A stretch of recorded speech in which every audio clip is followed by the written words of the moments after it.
అదే RTV app వార్తల్ని క్షణాల్లో చదివే అవకాశం ఉంటుంది. ఒక న్యూస్ పేపర్, ఒక టెలివిజన్ ఛానల్ మీ చేతుల్లో ఎప్పుడూ ఉంటాయి. మైలార పడెల్లు అలియాస్ భాస్కర్ సుదీర్ఘకాలం మావోయిస్టు పార్టీలో పనిచేసిన వ్యక్తి.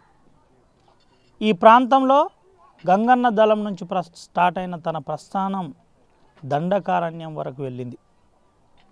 గిరిజన హక్కుల కోసం, పీడిత ప్రజల సమానత్వం కోసం అలుపెరగని పోరాటం చేసింది భాస్కర్ అని చెబుతుంటారు. భాస్కర్ కులాన దళితుడు, కానీ సమసమాజ నిర్మాణం కావాలి, పీడిత ప్రజలకు మేలు జరగాలని మావోయిస్టు పార్టీ సిద్ధాంతం కొనడం కమిట్మెంట్ అయ్యి 30 సంవత్సరాలు సుదీర్ఘకాలం మావోయిస్టు పార్టీలో పనిచేసిన వ్యక్తి. మనం ఒకసారి చూపెట్టచ్చు. భాస్కర్ ఇంటి వద్దే ఉన్నాం. కడుపేదరికం, మామూలు గుడిసె. ఇంతకుముందు తల్లిదండ్రులు ఉన్న గుడిసె కూలిపోయింది. భూములు జాగలు పోడు భూమే, 4 ఎకరాల భూమి ఉంది. ఎక్కడ కూడా బ్యాంకు బ్యాలెన్స్ అందరి లెక్కల లేదు. దళిత కుటుంబంలో పుట్టిన భాస్కర్ సుదీర్ఘకాలంగా మావోయిస్టు పార్టీలో పనిచేశారు. చనిపోయిన విషయం, ఎన్కౌంటర్లో చనిపోయిన విషయం తెలిసిన తర్వాత కుటుంబ సభ్యులు ఒక రకంగా కన్నీళ్లు పెడుతున్న పరిస్థితి కనబడుతుంది. బాధపడుతూ మా బాబాయ్ ఎప్పుడు వస్తాడు, మా పరిస్థితి ఏంటి, మా బాబాయ్ బాడీని మాకు అప్పచెప్పాలని నేరుగా రోధిస్తున్న పరిస్థితి కనబడుతుంది. అయితే మా బాబాయిని మేము చూడలేకపోయాం, కనీసం చనిపోయిన తర్వాతనైనా శవాన్ని మాకియండి అంటూ రాష్ట్ర కేంద్ర ప్రభుత్వాలకు అప్పీల్ చేస్తున్న యథార్థాన్ని ఇప్పుడు ఆర్టీవీ పరిచయం చేయబోతుంది. ఇది ఎక్కడ కూడా కట్టుకథ కాదు, కల్పిత కథ అస్సలే లేదు. మనం చూపెట్టచ్చు. ఇదే ఇల్లు గూనపెంక, ఇది కూడా అప్పటి ప్రభుత్వం ఇచ్చిందని చెబుతారు. ఒక ఇల్లు అయితే అసంపూర్తిగా ఉన్న పరిస్థితి, చాలా దయనీయమైన పరిస్థితి కనబడుతుంది. కన్నీళ్లు పెడుతున్న కన్నీటి కథ ఒకసారి చూపెడదాం. ఇది భాస్కర్ కుటుంబ సభ్యుల పరిస్థితి. భాస్కర్ దళితుడు. ఆ దళిత కుటుంబంలో పుట్టిన భాస్కర్ చాలా కాలంగా మావోయిస్టు పార్టీలో సుదీర్ఘంగా పనిచేశారు. ఎక్కడ కూడా వనకలేదు, జనకలేదు. క్రాంతి నుండి భాస్కర్ వరకు ఏ విధంగా తన కుటుంబం సాగింది తెలుసుకుందాం. అమ్మ, మీరేమవుతారు భాస్కర్కు? ఎప్పుడన్నా చూసినావమ్మా భాస్కర్? మీకు ఎప్పుడు తెలిసిందమ్మా ఎన్కౌంటర్ అయిందని? నిన్న తెలిసింది. నీ పేరేంద్ర తల్లి? నా పేరు గీత. బాబాయ్ అవుతాడు. ఎప్పుడన్నా నచ్చిందా తల్లి భాస్కర్? ఎప్పుడు రాలే తండ్రి. ఇప్పుడు నా ఇంటికి వస్తుండు నా తండ్రి. ప్రజలు చేయమనుకుంటే నా తండ్రి, నువ్వు ప్రజల కోసమే కళ్ళు మొత్తువా తండ్రి. తండ్రి, నువ్వు మీడియాని పంపించినావా నా తండ్రి. మాకేం మాట్లాడాలో తెలియదు తండ్రి. నువ్వు మీడియాని మా కోసం పంపిద్దావా తండ్రి. ఏం మాట్లాడమంటే తండ్రి, నా గురించి మాట్లాడంటివా తండ్రి. ఏమని మాట్లాడాలా తండ్రి. నువ్వు 32 సంవత్సరాలు అవుతుందా తండ్రి. నా తండ్రి, నీకు ఇల్లు తోవ తెలియదు నా తండ్రి. నా తండ్రి, నీకు అన్నదమ్ముల తోవ తెలియదు నా తండ్రి. నా తండ్రి, నువ్వు వెయ్యి నుంచి నా తండ్రి.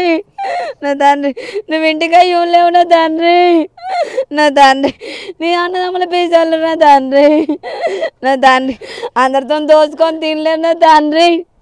నా తండ్రి, నా తమ్ముడు అంత పెద్దోడు అన్నా. నా తండ్రి, మేము చేసుకొని కైకిలు చేసుకొని బతికటోళ్ళం అన్నావు నా తండ్రి. నా తండ్రి, అందరూ అంటుండ్రి నా తండ్రి. నా తండ్రి, భాస్కర్ అంటే ఎంత ఉన్నోళ్ళు అనుకున్నారు నా తండ్రి. నా తండ్రి, ఏడేమి లేదు నా తండ్రి. నా తండ్రి, నీ అన్నదమ్ముల మీద కొడుకోకపోయా నా తండ్రి. నా తండ్రి, నీ గోళ్ళ మీద ఎరగకపోయా నా తండ్రి. నా తండ్రి, నా తండ్రి, నా తండ్రి, నా తండ్రి, నీకు ఇల్లు అదికి రాకపోయినా తండ్రి. నా తండ్రి, నీకు ఏమి అదికి రాకపోయినా తండ్రి. నా తండ్రి, నిన్ను కొట్టి చంపిరా నా తండ్రి. నా తండ్రి, నిన్నేం చేసి చంపిరి నా తండ్రి. నా తండ్రి, నీ పానమే నక్కల వేయిందో నా తండ్రి. నా తండ్రి, నువ్వు ఏ జంగల కళ్ళు మూతివి నా తండ్రి. నా తండ్రి, తండ్రి, నా తండ్రి, నువ్వు ఏ జంగలకి ఇది అవుతుంది నా తండ్రి. అత్యంత ఘోరం అని కూడా చెప్పచ్చు. అంటే నేను అందుకనే చెప్పాను, ఆర్టీవీ వాస్తవికాలు చూపెట్టే ప్రయత్నమే మనం చేస్తున్నాం. కల్పిత కథ కాదు, కట్టు కథ కాదు. భాస్కర్ కుటుంబ సభ్యులతో మనం ఉన్నాం. భాస్కర్ కుటుంబం పరిస్థితి ఏంటో కూడా నేను చెప్తున్నాను. అయితే ఎక్కడ ఇప్పటి వరకు కులాల గురించి మనం మెన్షన్ చేయలేదు. దళిత సామాజిక వర్గంలో భాస్కర్ది మాదిగ సామాజిక వర్గం. ఈ సామాజిక వర్గం నుంచి మావోయిస్టు పార్టీలో 30 సంవత్సరాలు సుదీర్ఘంగా తన సేవలు అందించాడు. మావోయిస్టు పార్టీలో ఇటు ఇంద్రవెల్లి దళం నుండి, గంగన్న దళం నుండి మొదలుకొని ఇంద్రవెల్లి అనంతరం చెన్నూరు దళ కమాండర్గా, చెన్నూరు దళ కమాండర్ నుంచి 2002లో డీకేకు భాస్కర్ ట్రాన్స్ఫర్ అయిన పరిస్థితి. పార్టీ సూచన మేరకు డీకేకు దండకారణ్యంకు వెళ్ళిన పరిస్థితి కనబడింది. తనకు సంబంధించిన అంశాలలో ఎక్కడ కూడా తను వెనుకాడలేదు అని చెప్తున్నారు. 93 ఆ పీరియడ్లో ఒకసారి భాస్కర్ అరెస్ట్ అయ్యారు. భాస్కర్ అరెస్టు అనంతరం నేరుగా వరంగల్ జైల్లో కూడా ఉన్నారని ప్రాథమికంగా చెబుతున్న పరిస్థితి. 1.5 year జైలు జీవితం గడిపిన తర్వాత కూడా నమ్మిన సిద్ధాంతం కోసం భాస్కర్ మళ్ళీ పార్టీలోకి వెళ్ళిన పరిస్థితి. పార్టీలోకి వెళ్ళిన తర్వాత దాదాపుగా 35 సంవత్సరాలు సుదీర్ఘకాలంగా తను పనిచేసిన పరిస్థితి కనబడుతుంది. అయితే ఆ భాస్కర్కి సంబంధించిన అన్నతో మాట్లాడించే ప్రయత్నం చేద్దాం. భాస్కర్ వెళ్ళి ఎన్ని సంవత్సరాలు అయింది, అసలు భాస్కర్ కుటుంబ పరిస్థితి ఏ విధంగా ఉంది, పోయిన తర్వాత తల్లిదండ్రులు చనిపోయినారు, తల్లిదండ్రి చనిపోయిన అనంతరం ఎప్పుడు కూడా భాస్కర్ ఇంటికి రాలేదని చెబుతుంటారు. భాస్కర్ బాబు ఏం పేరు నీ పేరు? నా పేరు ఆడేళ్ళు. ఆడేళ్ళ ఏమవుతాడు భాస్కర్? తమ్ముడు. ఎప్పుడు తెలిసింది బాబు ఎన్కౌంటర్ జరిగిన విషయం తెలుసా నీకు? నిన్న తెలిసింది. నువ్వు పెద్దోనివా? నేను పెద్దోని.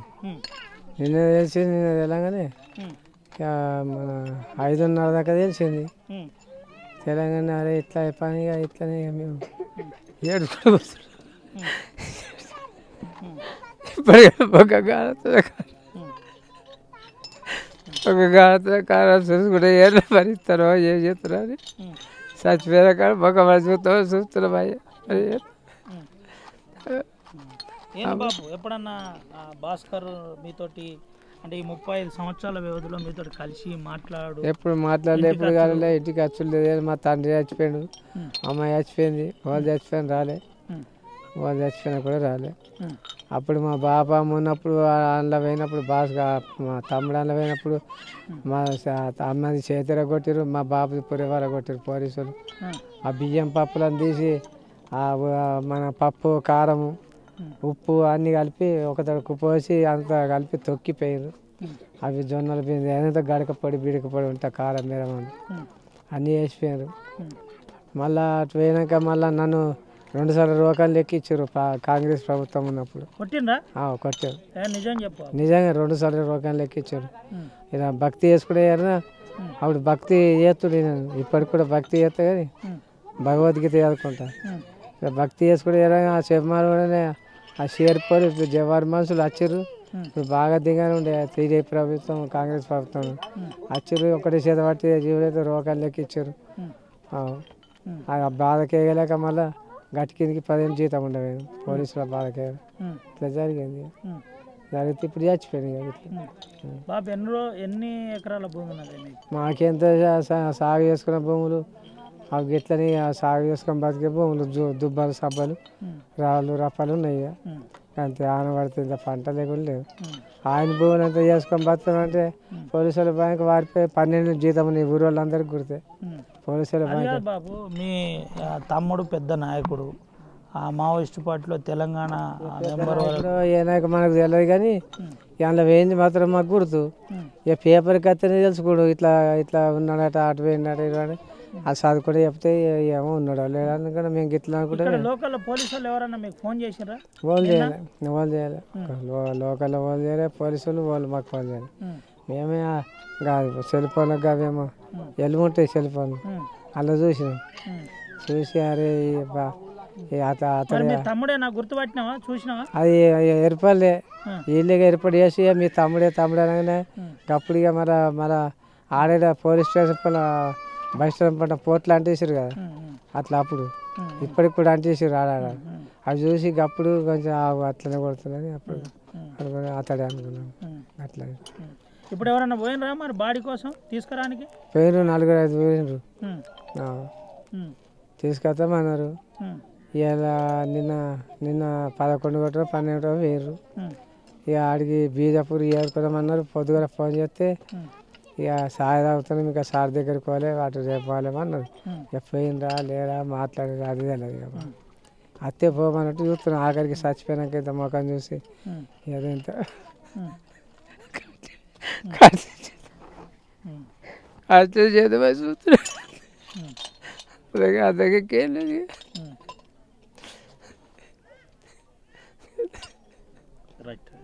ఇది పరిస్థితి.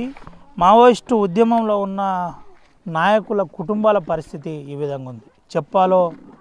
చెప్పొద్దో ఒక జర్నలిస్ట్గా నాకు తెలిసిన పరిజ్ఞానంలో పరిచయం చేసే ప్రయత్నమే ఈ ప్రయత్నం. అయితే ఎక్కడ బంగ్లాలు భవంతులు కనబడవు. మావోయిస్టు పార్టీ పెద్ద నాయకుల కుటుంబాల పరిస్థితి ఆడ కట్కం సుదర్శన్ది ఇంతకుముందే చూపెట్టాను. మళ్ళీ భాస్కర్ ఇల్లు కూడా చూపెట్టే ప్రయత్నం చేశాను. ఇంత దయనీయమైన పరిస్థితి పొచ్చెర గ్రామంలో ఉంది. పక్కనే అందాల జలపాతం కనబడుతుంది కానీ భాస్కర్ కుటుంబంలో ఎక్కడ అందంగా ఉండదు. అంతా కూడా కన్నీటి పర్వమే కనబడుతుంది. ఇల్లు ఉండదు. ఎట్ ద సేమ్ టైం గతంలో తన పార్టీలో పోయిన తర్వాత జరిగిన యథార్థాల గురించి చెబుతూ కన్నీరు మున్నీరు పెడుతున్న పరిస్థితి. తల్లిదండ్రులు ఇద్దరు చనిపోయినా భాస్కర్ ఏ రోజు కలత చెంది రాలేదు, కనీసం కనికరించలేదు, చివరి చూపు కూడా చూడలేదని చెబుతున్న పరిస్థితి. దీంతో పాటు పార్టీలో కంతి లింగవ్వ చనిపోయిన తర్వాత కూడా ఎన్కౌంటర్లో అప్పుడు కూడా రాలేదు, ఎప్పుడు కూడా కంటికి కనబడలేదు భాస్కర్ అని చెబుతున్న పరిస్థితి. మా కుటుంబ సభ్యులు 4 ఇప్పటికే బీజాపూర్ వెళ్ళారు. అయ్యా పోలీసులారా, ప్రభుత్వ పాలకులారా, ఈ చివరిసారి అన్నా చూసుకోవడానికి భాస్కర్ బాడీని ఇవ్వాలని చెబుతున్న పరిస్థితి. 1993లో భాస్కర్ పార్టీలో చేరిన పరిస్థితి. అయితే భాస్కర్ ఇంటర్మీడియట్ విద్యను పూర్తి చేశాడు. అప్పటికే మంచి కళాకారుడు, కవిత్వం రాసేటోడు, పాటలు పాడేటోడు. ఈ ప్రాంతంలో ఉద్యమాలకు అంటే పాలేర్ల వ్యవస్థకు చాలా సీరియస్గా పార్టీ నాయకత్వం వహించింది. రకరకాల ఉద్యమాల్లో ఈ ప్రాంతంలో పెట్టింది పేరని చెబుతుంటారు. ఆర్ఎస్యు స్టూడెంట్ లీడర్గా ఉన్న భాస్కర్ నేరుగా పార్టీలో చేరాడు. ఇంద్రవెల్లి దళం, అదేవిధంగా గంగన్న దళం, అక్కడి నుంచి చెన్నూరు దళం 2002లో డీకేకి వెళ్ళిన పరిస్థితి. ఆ తర్వాత 2009లో ఆదిలాబాద్ జిల్లా కార్యదర్శిగా పనిచేశారు. అనంతరం 2013-14లో ఇన్ఛార్జిగా ఉమ్మడి ఆదిలాబాద్ జిల్లా చూసిన పరిస్థితి. చాలా మేరకు రిక్రూట్మెంట్ దిశగా కూడా భాస్కర్ ప్రయత్నించారని చెబుతున్నారు. దాదాపుగా 20 నుంచి 25 ఎన్కౌంటర్లలో భాస్కర్ తప్పించుకున్న పరిస్థితి. భాస్కర్ వచ్చాడంటే గ్రేహౌండ్స్ దళాలు అడవిని జల్లెడ పడుతున్న పరిస్థితి అప్పుడు కనబడేది. అయితే భాస్కర్ నిన్న ఛత్తీస్గఢ్ రాష్ట్రంలోని బీజాపూర్ నేషనల్ పార్క్ అటవీ సమీపంలో చనిపోయినట్టు పోలీస్ బలగాలు ప్రకటించిన పరిస్థితి. అయితే ఈ అంశంలో కుటుంబ సభ్యులకు వార్తల ద్వారానే విషయాలు తెలిసింది. చనిపోయింది మా తమ్ముడే అని అన్న కూడా ధృవీకరించిన పరిస్థితి. గ్రామస్తులు కూడా బాడీ కోసం ఎదురు చూస్తున్నారు. 35 సంవత్సరాల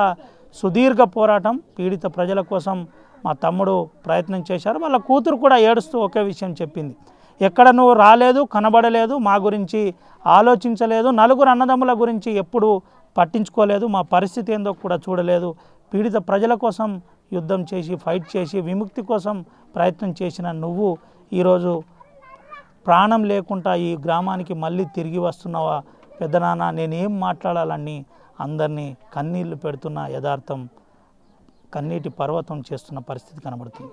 ఏది ఏమైనప్పటికీ నిజానికి పార్టీలో ప్రభావాలు ఏ విధంగా ఉన్నాయో తెలియదు కానీ పార్టీలో పనిచేస్తున్న కుటుంబాల పరిస్థితి మాత్రం, వారి కుటుంబ సభ్యుల పరిస్థితి మాత్రం అత్యంత దయనీయంగా ఉందని చెప్పక తప్పదు. గ్రామస్తులు ఏం చెబుతున్నారో, అసలు భాస్కర్ కథ ఏ విధంగా కొనసాగింది మాట్లాడించే ప్రయత్నం చేద్దాం. పొచ్చెర గ్రామానికి ఇటీవల కాలంలో భాస్కర్ ఎప్పుడన్నా నచ్చిందా? వస్తే ఎవరన్నా చూశారా? చూడొచ్చు. ఆదిలాబాద్ జిల్లా అరుణతార పీడిత ప్రజల సింహ సప్నికుడు, మావోయిస్టు పార్టీ తెలంగాణ కమిటీ సభ్యుడు, సాయుధ కవిత కళాకారుడు, మైలార పడేళ్ళు భాస్కర్ అన్నకు అరుణ జోహార్లు. కుటుంబ సభ్యులు బంధుమిత్రులు అభినందనలు అంటూ మనం చూపెట్టే ప్రయత్నం. అయితే గ్రామస్తులందరూ ప్రస్తుతం మనం భాస్కర్ గ్రామంలో ఉన్నాం. ఒక రకంగా దీన్ని భాస్కర్ పేరుతోనే ఎక్కువ ప్రచారంలో వచ్చింది. భాస్కర్ పేరుతో ఈ గ్రామంలో చాలాసార్లు పోలీసులు వచ్చేవారు పోయేవారు. పోలీసులు ఈ గ్రామస్తులను చాలామందిని రకరకాలుగా మంచికో చెడుకో వారితో మాట్లాడే ప్రయత్నం చేసేది. మైలారపడెల్లో భాస్కర్కు ఈ ఊరికి పేరు వచ్చింది. అయితే 35 సంవత్సరాల పాటు సుదీర్ఘకాలంగా పార్టీలో భాస్కర్ పనిచేసిన అనంతరం నిన్న ఎన్కౌంటర్ అంశం తెలిసిన పరిస్థితి. అన్న ఏం పేరు నీ పేరు? నా పేరు కుడాల స్వామి. సామాన్య ఎవరే? నాది పొచ్చర్నే.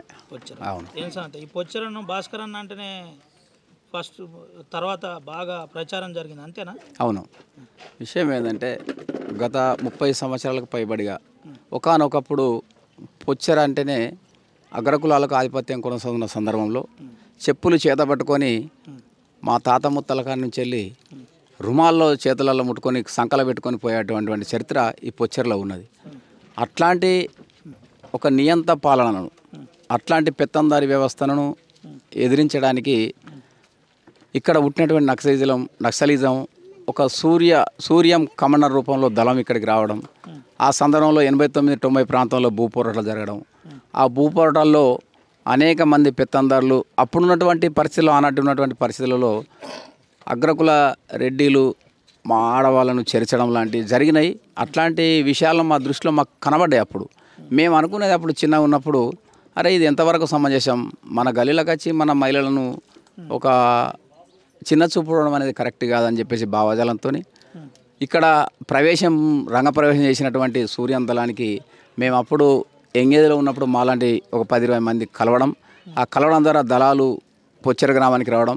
ఈ రాష్ట్రంలో తెలంగాణ ఉమ్మడి తెలుగు రాష్ట్రాల లోపల మొట్టమొదటిసారిగా భూపోరాట లెక్కల జరిగిన చరిత్ర ఉన్నదంటే ఆంధ్రప్రదేశ్ రాష్ట్రంలో ఇటు తెలంగాణ వైపు చూసిన ఉమ్మడి ఆంధ్ర రాష్ట్రంలో భూపోరాటాలు జరిగిన చరిత్ర పొచ్చర గ్రామం నుంచే ప్రారంభమైంది. ఇక్కడ భూస్వాములు ధనిక భూస్వాములు ఉండేటువంటి వాళ్ళు అణచివేతలకు అవమానాలకు భరించిన పరిస్థితి లోపలనే వారు మైలారపు అడేళ్ళు గారు ఆనాడు బోత్లో విద్యార్థి దశలో ఉన్నప్పుడు, ఆ తర్వాత ఉద్యమాలు ఉవ్వెత్తున ఎగిసిపడ్డప్పుడు సూర్యందళం నిర్బంధం పెరిగినప్పుడు మరి నెదురుమల్లి జనార్దన్ రెడ్డి గారు నిషేధం విధించిన తర్వాతనే 92-90 ప్రాంతంలో ఇక్కడ నుంచి నిర్బంధం దాదాపుగా ఇక్కడ ఏం జరిగిందంటే ఈ ప్రాంతం అంతా పొచ్చర విలేజ్లో ఇనుప బూట్ల సప్పులతో ఒక కవాతు అనేది జరిగింది. అనునిత్యం దాదాపు నెలల తరబడి పోలీసులు రంగప్రవేశం చేసి అణచివేతలు చేయడం జరిగింది. ఆ యొక్క భూస్వాములకు వ్యతిరేకంగానే వాళ్ళు పీడిత వర్గాల కోసం వారి యొక్క విలువైనటువంటి త్యాగాన్ని, విలువైనటువంటి ప్రాణాలని ఇవాళ దండాకరణ్యంలో అర్పించడం జరిగింది. విషయం ఏంటంటే ఏ ఉద్యమమైనా ఏ పోరాటమైనా దానికి వెలగట్టలేనిది ప్రాణత్యాగం. అన్ని త్యాగాలకెల్లా గొప్పది ప్రాణత్యాగం. ఆకాశానికి ఎంతైతే ఎత్తైతుంటామో అంతకన్నా గొప్ప విలువైన త్యాగాలకు మనం పీడిత ప్రజలకు ఫలాలను ఇవ్వనప్పుడు అవి ఏ ప్రయోజనం, త్యాగం చేసి ఏం ప్రయోజనం అని చెప్పి సందర్భంగా నేను తెలియజేస్తున్నా. విషయం ఏంటంటే మనం త్యాగం చేస్తున్నప్పుడు చిన్న పిల్లాన్ని దుకాణాలకు పంపిస్తేనే ₹1-2 ఆశిస్తాడు, అంటే ఫలాలను ఆశిస్తాడు. ఆ ఫలాలు అందనప్పుడు త్యాగాలు ఏ మేరకు త్యాగాలు చేయాలో ఒకసారి ఆనాటి పీపుల్స్ వారు ఈనాటి మావోయిస్ట్ పార్టీ అటువంటి ఒకసారి నెమరేసుకోవాలని చెప్పేసి వాళ్ళకి విజ్ఞప్తి చేస్తున్నాం.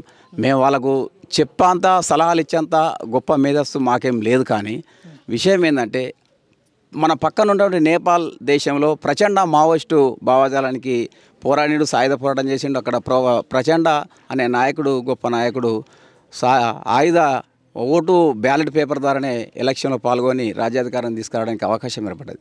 ఇక్కడ కూడా నేనేమంటున్నా అంటే వాళ్ళు సలహాలు సూచనలు ఇస్తే స్వీకరించే వాళ్ళు అవునో కాదో, కానీ ఇక్కడ పంతా మార్చుకోవాల్సిన అవసరం ఉన్నదేమని చెప్పేసి మేము అనుకుంటున్నాం.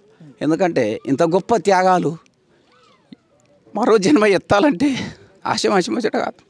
విషయం ఏంటంటే మనం అంత గొప్ప త్యాగం చేస్తున్నప్పుడు ఆ త్యాగానికి విలువలు ఇవ్వాలి, ఆ త్యాగాలకు పీడిత ప్రజలకు ఫలాలను అందించాలి. ఆ ఫలాలను అందించినప్పుడు మనం ఏ త్యాగం చేసినా అది నిష్ప్రయోజనం అని చెప్పేసి నేను భావిస్తున్నాను.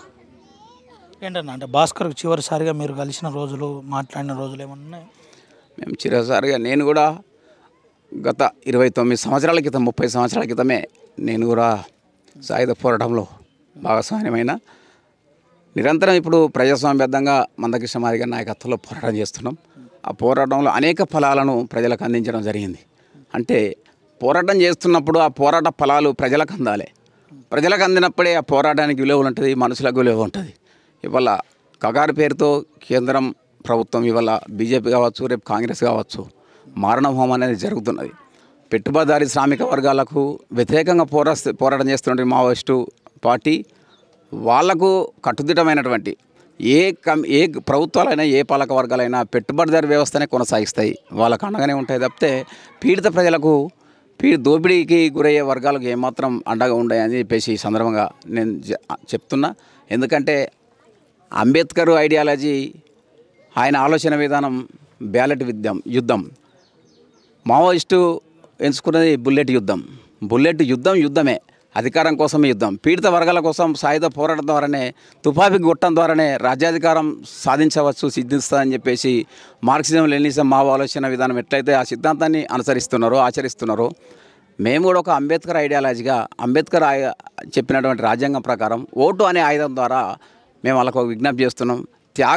విలువైనటువంటి త్యాగాలను, ప్రాణాలను మేము అనవసరంగా మీరు బలిస్తున్నారని చెప్పేసి నేను అనను. కానీ ఒక ప్రజాస్వామ్య యుద్ధంగా ప్రజల్ని చైతన్యం చేసి ఓటు అనే ఆయుధం ద్వారా రాజ్యాధికారం సాధించవని చెప్పేసి నేను భావిస్తున్నాను. శాంతి చర్చలకు మేము సిద్ధం, కానీ అటువైపు నుంచి ఇప్పటిదాకా ఎటువంటి రెస్పాన్స్ రాలేదు. ప్రజలు అనేక సంఘాలుగా అనేక పేర్ల మీద శాంతి చర్చలు జరపాలని చెప్పేసి మనం డిమాండ్లు వస్తున్నప్పుడు కూడా మేము శాంతి చర్చలు అవసరం లేదు, మేము కూకటి వేలతో పెకిలిస్తామని చెప్పేసి ప్రభుత్వ పాలక వర్గాలు అనుకుంటున్నప్పుడు మనం వేల కాదు లక్షల మంది భారతదేశంలో ప్రజలందరూ రోడ్ల మీదకి వచ్చిన నిష్ప్రయోజనం. వాళ్ళు అంశాలను చూస్తున్నప్పుడు అంచివేయడానికి మార్గాన్ని ఎంచుకుంటారు తప్పితే శాంతి చర్చలకు ఎలాంటి ప్రయోజనం చేకూర్చారు, ఎలాంటి అవకాశం వేరని చెప్పేసి ఈ సందర్భంగా నేను చెప్తున్నాను. ఇది పరిస్థితి. ఒక గ్రామస్తుడిగా, అదేవిధంగా ఒక మంచి ఐడియాలజీ ఉన్న వ్యక్తిగా తను కన్నీటితో ఒక విషయం చెప్పే ప్రయత్నం చేశారు. ఏదైతే ఆకాశానికి హద్దుగా ప్రాణత్యాగం అనేది చాలా గొప్పది. ఈ ప్రాణత్యాగాలు ఏది వృధా కావద్దని చెబుతున్న పరిస్థితి. అది ఏ గ్రామంలో చూసినా ఒక రకంగా భాస్కర్కి సంబంధించిన గ్రామంలో ఎవరిని చూసినా బాధపడుతూ కన్నీళ్ళు కనబడుతున్న యథార్థాలే మనకు కనబడతాయి. అయితే మరి కొంతమంది ఉన్నారు, మాట్లాడదాం. భయ్యా, ఏం పేరు మీ పేరు? నా పేరు వినోద్ కుమార్. ఏంటన్నా భాస్కర్ చనిపోయిన విషయం ఎప్పుడు తెలిసింది, ఏంది? మేము మంచిర్యాలలో ఉంటాము. మాకు నిన్న సాయంత్రం 4:30కు ఈ విషయం తెలిసేసరికి సడన్గా మా సొంత గ్రామమైన పొచ్చకు రావడం జరిగింది. మీకు ఏమైనా బంధువు అవుతారా భాస్కర్? నాకు వరుసకి బాబాయ్ అవుతారు. ఇది పరిస్థితి. ఒక రకంగా కుటుంబ సభ్యులు, బంధుమిత్రులు అందరూ వచ్చిన పరిస్థితి కనబడుతుంది. ఇప్పటికే చాలా మేర గ్రామస్తులు ఉన్న పరిస్థితి. బ్రదర్, ఏం పేరు? శ్యామ్. ఎప్పుడు తెలిసిందే భాస్కర్? నిన్న 3:30కి వాట్సాప్లో చూసిన స్టేటస్లో. ఏంది అసలు పరిస్థితి, ఎట్లుంది? అంటే మేము పుట్టిన ఒక 1 year చిన్న బాబులు మేము అప్పుడు వెళ్ళినట్ట మా అమ్మ నాన్న చెప్పాడు. అప్పుడు వాళ్ళ ఇల్లు మా ఇల్లు కొంచెం దగ్గరే ఉండే, అప్పుడు అక్కడ పాత ఇల్లు అది. అప్పుడు నన్ను కూడా ఎత్తుకునేవాడంట మా అమ్మ రీసెంట్గా చెప్పింది. అయితే 30 ఏళ్ళ కిందమే ఆయన మావోయిస్ట్ పార్టీలో చేరడం, కొన్ని భూపోరాటాల వల్ల ప్రజల కోసం ఈ మార్గాన్ని ఎంచుకోవడం జరిగింది. అప్పటి నుంచి ఇప్పటి వరకు ఎప్పుడు కూడా ఇక్కడికి రాలేదు. ఇక చివరికి అన్ఫార్చునేట్గా ఆయన ఎన్కౌంటర్లో చనిపోవడం, కడసారిగా మరి కుటుంబ సభ్యులు, గ్రామస్తులు అందరూ కూడా ఆయన కనీసం ముఖమన్న చూద్దామని వెయిట్ చేస్తున్నారు. ఇది పరిస్థితి. ఈ విధంగా గ్రామంలో ఉన్న పరిస్థితి ఉంది. బ్రదర్, ఏం పేరు మీ పేరు? సతీష్. ఎక్కడ ఫ్రమ్ ఆదిలాబాద్. ఎందుకు వచ్చారు ఇక్కడికి భాస్కర్? మాకు మామయ్య ఎడతాడు, మేము వాళ్ళ అన్న వాళ్ళ కూతురు భర్త అని. నేను ఎప్పుడన్నా చూసారా భాస్కర్ని మీరు? ఎప్పుడు చూడలేదు, బట్ తెలిసింది కూడా మాకు ఇప్పుడే. అచ్చా. అంటే లోపల ఒక విప్లవకారుడు వీళ్ళ కుటుంబంలో తెలిసింది ఇప్పుడే మాకు. అచ్చా, ఓకే. తెలిసిన వెంటనే మా మెసేజ్ మాకు నిన్న నైట్ 7:30కి అట్లా తెలిసింది. తెలిస్తే మా మెసేజ్ కూడా తెలియదు, ఇక్కడ నుంచి ఊరు నుంచి కాల్ వస్తే మేము వెళ్ళి అట్లా ఫోన్ చేసిన వెంటనే మేము వచ్చేసినాం. బట్ మా కుటుంబం నుంచి ఒక విప్లవకారుడు తెలిసింది ఫస్ట్ టైం మాకు కూడా అంత ఐడియా లేదు. ప్రజల కోసం కొట్లాడే ఆయన చనిపోయిండు. సో దానికి బాగా చింతిస్తున్నాం. బట్ ఒకటి ఏంటంటే బూటకు ఎన్కౌంటర్ చేసుడు తప్పు. అందరు తెలంగాణ ఒక బడుగు బరిగిన వర్గాల కోసం ఆయన కష్టపడ్డాడు. ఆయన వెనకేసింది ఏం లేదు. బట్ ఏంటంటే ఒక బాధ, సెంట్రల్ గవర్నమెంట్ కానీ మన తెలంగాణ గవర్నమెంట్ కానీ ఏదైనా సరే ఆయనకేంది ఆఖరికి శవం ఇయ్యని పరిస్థితి కూడా కనబడుతుంది. కాకపోతే చివరి చూపు ఆయన కోసం ఒక తెలంగాణ పోరాట వీరుడిగా ఆయన చూడాలని ఆశ ఉంది. ఇక ప్రభుత్వం ఒకటే విన్నపం, ఆయన డెడ్ బాడీని ఇవ్వాలని కోరుకుంటున్నాం. Right, thank you. ఇది పరిస్థితి. ఎవరిని కదిలించినా ఒక రకంగా కళ్ళలో కన్నీళ్లు తిరుగుతున్న పరిస్థితి. తెలంగాణ రాష్ట్ర ప్రభుత్వానికి మేము అప్పీల్ చేస్తున్నాం, కేంద్ర ప్రభుత్వానికి కూడా మేము ప్రాధేయపడుతున్నాం. చివరిసారిగా చూసుకోవడానికి భాస్కర్ అడెల్లు అలియాస్ భాస్కర్ది, Mailarapu Adellu alias Bhaskar dead body ఇవ్వాలని చెబుతున్న పరిస్థితి కనబడుతుంది. బాబు, ఏం పేరు నీ పేరు? ఎవరే? వచ్చారేనా? తెలుసా భాస్కర్ పేరునా? లేదంటే నేనే చెప్తున్నాను, నువ్వే నాకు చెప్తావు. తెలుసా? ఏంది వాళ్ళ కుటుంబంలో ఎప్పుడైనా నచ్చేదా? ఊరికి వచ్చిపోయేదా? మాట్లాడేదా? పెద్ద రాలేదు. పోయిందైతే కండగా కనవాలి, ఇంత మంచివాడు. పోయిందైతే పర్తగా కనవాలి, ఎవరికి కనవాలి. ప్రజల కోసం సాయం చేసింది. అంతేనా? ఏం చేసేది అప్పుడు? భూములు పంచుడు, దొరలకు వ్యతిరేకంగా పోరాటం చేసుడు, ఇవన్నీ నడిచినాయి. ఆయన చేసిన పుణ్యమే కానీ బగ్గం తెలియదు. ఆయన చేసిన పని అంతా పుణ్యమే. రైట్, ఇది పరిస్థితి. ఆయన చేసింది అంతా పుణ్యమే, ఇంతకంటే ఎక్కువ నేను ఏం మాట్లాడలేను అని చెబుతున్నాను. ఏం పేరు బాబు నీ పేరు?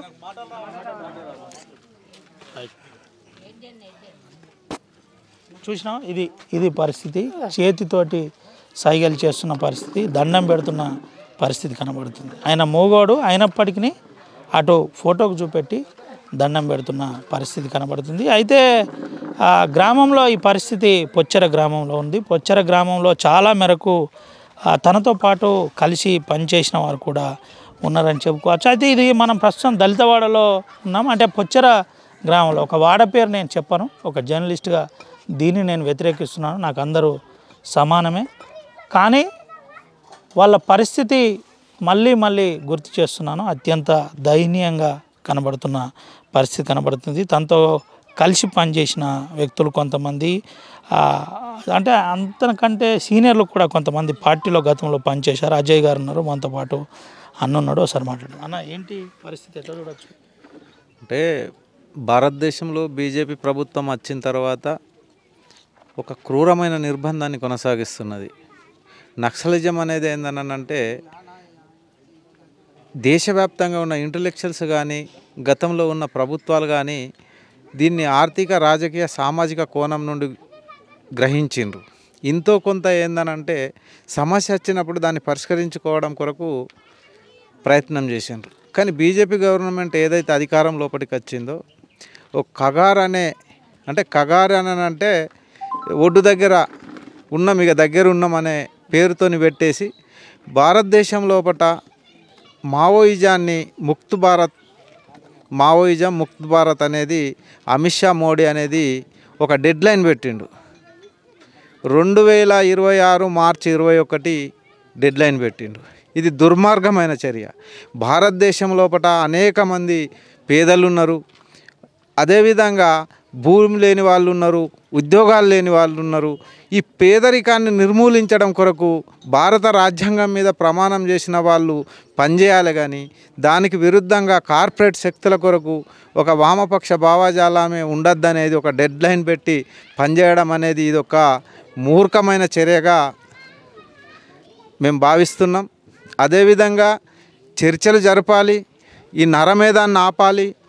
ఈ నరమేధాన్ని ఆపకుంటే ఈ ప్రజలు కూడా ఒకరోజు లేకుంటే ఒకరోజు కాలానుగుణంగా పరిస్థితులు మారుతాయి. కాబట్టి ఆ పరిస్థితులకు అనుగుణంగా ప్రజలు కూడా మారుతారు.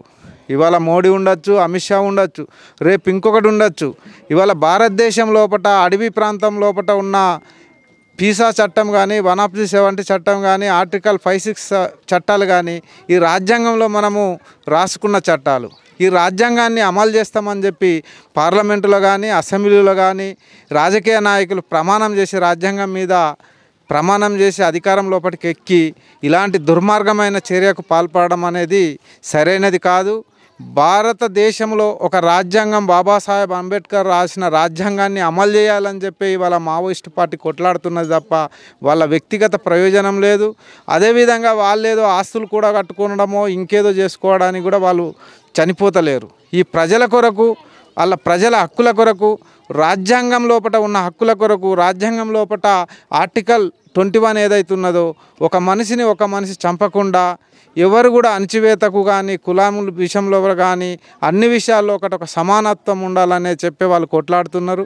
అందుకొరకు పీస్ డైలాగ్ కమిటీ తరపు నుండి మేము ఒకటే కోరుతున్నాం, మధ్య భారతం లోపల ఉన్న పోలీస్ బలగాలను ఆపివేయాలి, మావోయిస్టులతో శాంతి చర్చలు జరపాలి.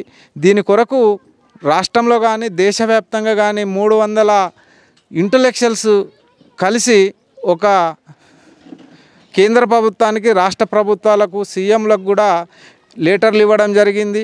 ఆ ఉద్యమాన్ని ఇవాళ తెలంగాణ రాష్ట్రంలో కానీ ఆంధ్ర రాష్ట్రంలో కానీ ఢిల్లీలో కానీ దేశవ్యాప్తంగా మొన్న మే 8-9 తారీఖు లోపల కూడా ఒక సిసిపి అనే ఒక కమిటీ కూడా అంటే కోఆర్డినేషన్ కమిటీ కూడా ఏర్పడ్డది.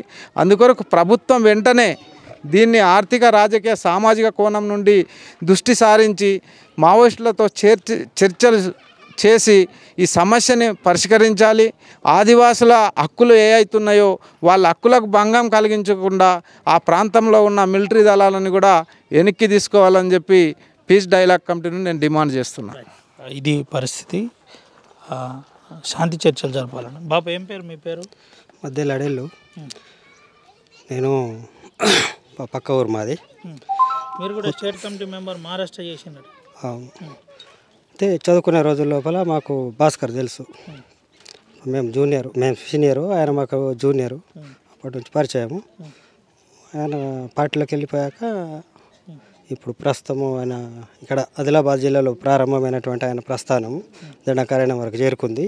అక్కడ ఉద్యమంలోనే మేము పలు సమస్యలతోటి వచ్చేసినాము. వాళ్ళు మావోయిస్ట్ పార్టీలోనే కొనసాగుతున్నారు. ఈ మధ్యనే ఒక ఎన్కౌంటర్లో చనిపోయిండు అనేటువంటి వార్త తెలిసి ఇంటి వాళ్ళని పరామర్శిస్తామని చెప్పి వచ్చినాము. వాస్తవానికి అది ఎన్కౌంటరా లేదా పట్టుకొని కాల్ చేశారా అనేటువంటిది అనుమానంగా ఉంది. అది ఏమైనా కానీ బాడీని మాత్రం ఇంటి వాళ్ళకి అప్పచెప్పాలా. ఈ 30-40 సంవత్సరాలు ఉన్నటువంటి వాళ్ళనైనా ఒకసారి చూసుకుంటామని చెప్పి ఇంటి వారు అందరూ వెహికల్లతో ఎదురు చూస్తున్నారు. అందుకని చెప్పేసి ఆ బాడీని ఇవ్వాలి. బాడీ కోసం వెళ్ళినా కానీ మరి ఇస్తారా లేదా అనేటువంటిది ఒక అనుమానం ఉంది. ఇవ్వాలి అని చెప్పి మేము మధ్యప్రదేశ్ ఛత్తీస్గఢ్ ప్రభుత్వాన్ని డిమాండ్ చేస్తున్నాం. ఎట్లా చూడొచ్చు అన్న, అంటే భాస్కర్ ఈ ప్రాంతంలో ఏ సమస్యల మీద పార్టీలో ఉన్నప్పుడు ఎక్కువగా డిస్కషన్ జరిగేది?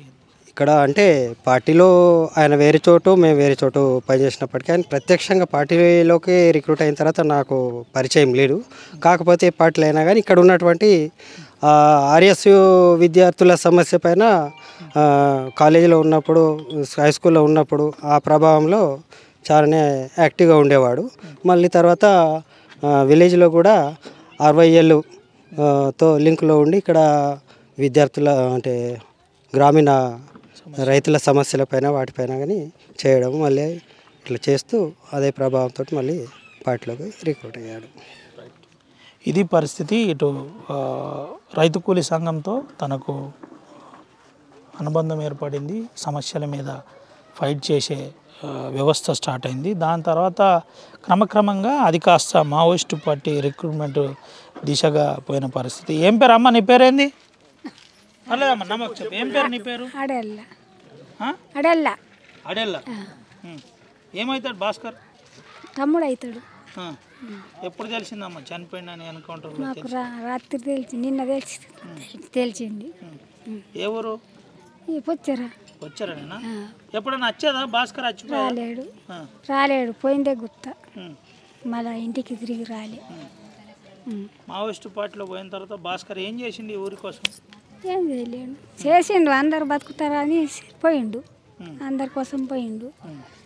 ఇక అయిపోయింది. ఇది పరిస్థితి.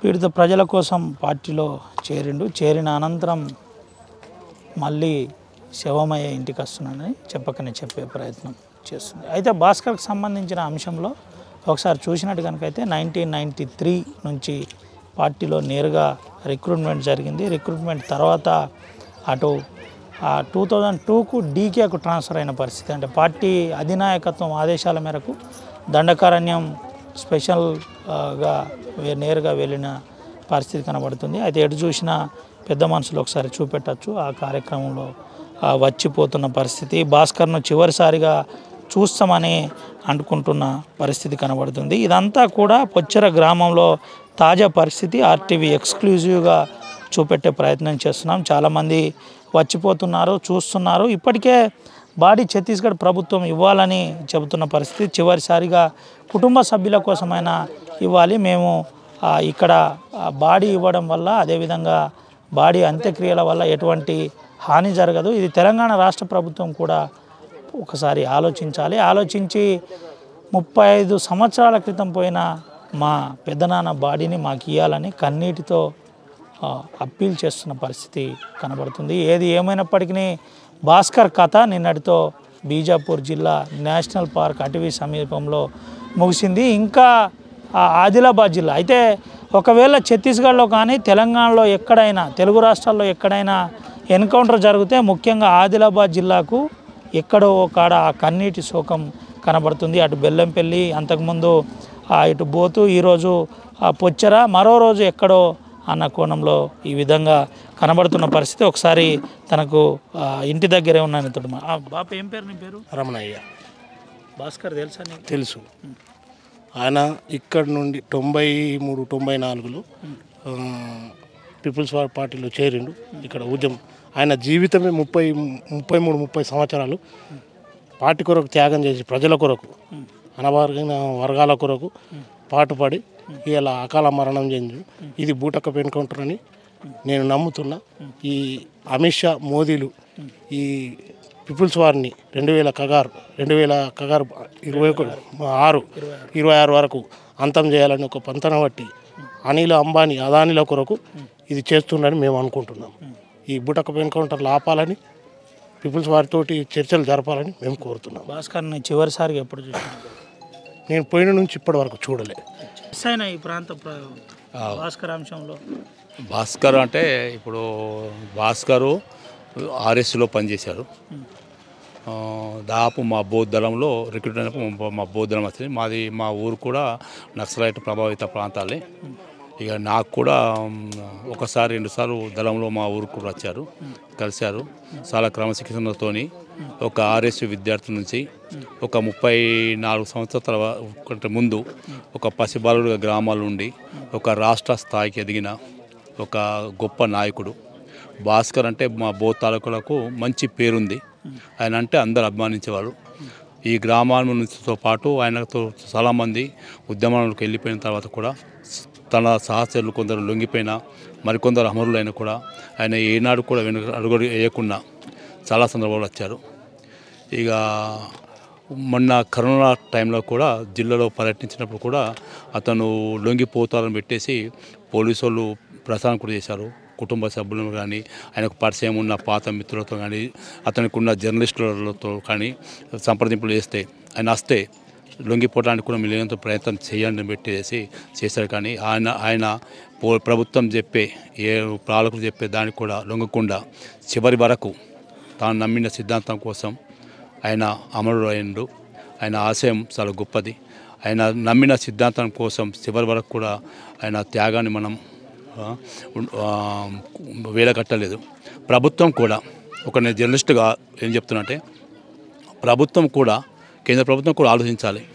ఎందుకంటే మన దేశం మీద పాకిస్తాన్ వాళ్ళు దాడి చేసి పరమాణు అమాయకులను చంపినప్పుడు భారతదేశ ప్రభుత్వము పాకిస్తాన్ మీద యుద్ధం చేస్తే వాళ్ళు మేము యుద్ధాన్ని విరమించుకుంటాం అమెరికా అధ్యక్షుడు చెప్పడం వల్ల మళ్ళీ మిగతా పాకిస్తాన్ వాళ్ళు కూడా మేము విరమించుకుంటామని చెప్తే ఆ టైంలో మన భారత ప్రభుత్వము పాకిస్తాన్తో యుద్ధాన్ని ఆపేశారు. ఇప్పుడు మావోయిస్టు పార్టీలు మేము చర్చలకు వస్తాం అన్నప్పుడు చర్చలకు పిలవాలి. ప్రజా సంఘాలు కానీ ప్రజలు కూడా అందరూ మెజార్టీ ప్రజలు కూడా చర్చలకు రావాలన్నప్పుడు చర్చలు పిలాలి. చర్చలు వచ్చినప్పుడు వాళ్ళు ఏం చెప్తారు, ఏ ప్రయోజనాలు చెప్తారు, వాళ్ళ డిమాండ్స్ ఏమి, వాళ్ళ ప్రజల డిమాండ్లా అవి నెరవేరుస్తారా లేరా అనేది చెప్పకుండా కంగారు పేరుతోని ఒక డేట్ లైన్ పెట్టి ఈ దానికి దాడిలో పాల్పడడం కూడా మన ప్రజాస్వామ్య దేశం కాదు. రాజ్యాంగం ప్రకారము అందరికీ జీవించే హక్కు ఉంది, చంపే హక్కు ఎవరికి కూడా లేదు. కాబట్టి మా పాలకులు కూడా ఒక్కసారి ఆలోచించుకొని మావోయిస్టులతో కూడా చర్చ జరపండి. చర్చ జరిపినప్పుడు ఆ చర్చలో భాగముగా మీరు బయటకు వచ్చినప్పుడు అప్పటి కాలం వేరా ఇప్పటి కాలం వేరా, తుపాకులు మీరు వదులుకోవడానికి చెప్పండి. చెప్తే అప్పుడు వాళ్ళు ఏం ఆలోచిస్తారో పెట్టేసి ఒకవేళ ఆ సిద్ధాంతానికి మీ చర్చలు పెళ్ళైన తర్వాత ఈ దాడులు కొనసాగిస్తే ప్రజల నుంచి కూడా కొంచెం ఆలోచించవాలి కదా. ఇప్పుడు ప్రజల నుండి ఏమవుతుందో ప్రభుత్వానికి వ్యతిరేకత వస్తుంది. ఎందుకంటే ఒకప్పుడు మా బోత్ ప్రాంతం కూడా కానీ ఇక్కడ ఈ పొచ్చల గ్రామం కానీ భూములు కానీ అగ్రవర్ణాల దాడులు కానీ బాగుండి ఇవాళ ఈ చర్చ ఈ మాట్లాడే హక్కు సామాన్య జనం కూడా గొంతెత్తి మాట్లాడుతున్నా అంటే నక్సలైట్ల త్యాగాలని చెప్పవచ్చు. వాళ్ళ త్యాగాల వల్లనే ఈ మారుమూల ప్రాంతాల్లో అభివృద్ధి జరుగుతుంది. కానీ ఈరోజు మధ్య భారతదేశంలో కూడా ఖనిజ సంపద కోసమే పాలకులు ఈ కంగారు పేరుతోని మొత్తం మావోయిస్టులను ఏరివేస్తామని చెప్తున్నారు. కాబట్టి భారతదేశం నక్సలైట్లు కూడా ఎవరు కాదు, పాకిస్తాన్లు గారు, టెర్రరిస్టులు గారు. వాళ్ళ అమాయకులు చంపరు. వాళ్ళ ప్రజల కోసం ఒక సిద్ధాంతం కోసం కన్న తల్లిదండ్రులు కూడా కుటుంబ సభ్యులను కూడా వదిలేసి ఒక సిద్ధాంతం కోసం వాళ్ళు పాటుపడుతున్నారు. కాబట్టి వాళ్ళతో చర్చ జరపాలని పెట్టేసి ఒక జర్నలిస్టుగా కూడా నేను కూడా వాళ్ళ ప్రభుత్వానికి విజ్ఞప్తి చేస్తున్నాను, కోరుతున్నాను. ఇది పరిస్థితి. కగారు పేరుతో డెడ్ లైన్ పెట్టి చంపడం కాదు, వాస్తవికాల దిక్కు ప్రభుత్వాలు ఆలోచించాలని చెబుతున్న పరిస్థితి. తనతో పాటు సంబంధం ఉందో లేదో తెలియదు, కానీ తన మాటల్లో స్పష్టంగా కనబడుతుంది. భాస్కర్ క్రమశిక్షణతో కలిగిన వ్యక్తి. సరెండర్ కావాలని పోలీసులు విశ్వ ప్రయత్నాలు చేసినా కానీ ఎక్కడ సరెండర్ కాలేదు. తనతో పాటు ఫ్రెండ్స్, అదేవిధంగా జర్నలిస్టులు కొంతమందిని కూడా అప్రోచ్ అయ్యారు. అప్పుడు కరోనా టైంలో సీరియస్గా ప్రయత్నం చేసినా ఎక్కడ భాస్కర్ తన ఉద్యమ పంతను మార్చుకోలేదు. పీడిత ప్రజల కోసమే చివరి వరకు ఉన్న పరిస్థితి. దీనికి ఆ క్రమంలోనే ఈ యథార్థం జరిగింది, ఎన్కౌంటర్ జరిగింది. ఈ ఎన్కౌంటర్ బూటకం. ఈ ఎన్కౌంటర్ని మేము ఖండిస్తున్నామని కూడా కొంతమంది గ్రామస్తులు చెబుతున్న పరిస్థితి. చివరిసారిగా బాడీ అప్పజెప్పాలి, భాస్కర్ కుటుంబ సభ్యులకు చివరిసారిగా ప్రభుత్వం చూపెట్టే ప్రయత్నం చేయాలని పొచ్చర గ్రామస్తులు చెబుతున్న పరిస్థితి కనబడుతుంది. అంతిమంగా భాస్కర్ పీడిత ప్రజల కోసం ఉమ్మడి ఆదిలాబాద్ జిల్లానే కాదు, దండకారణ్యం వరకు ఆదివాసీ ప్రజల నుంచి బలహీన వర్గాల కోసం పోరాటం చేసిన వ్యక్తి. ఈ వ్యక్తి బాడీని మాకు చివరిగా అప్పజెప్పాలని కుటుంబ సభ్యులు చెబుతున్న పరిస్థితి. కెమెరా సుమంతో రవినాయక్, RTV, ఆదిలాబాద్ నుండి. ఇండియా పాకిస్తాన్ తాజా అప్డేట్స్ కోసం డౌన్లోడ్ చేసుకోండి RTV లైవ్ యాప్.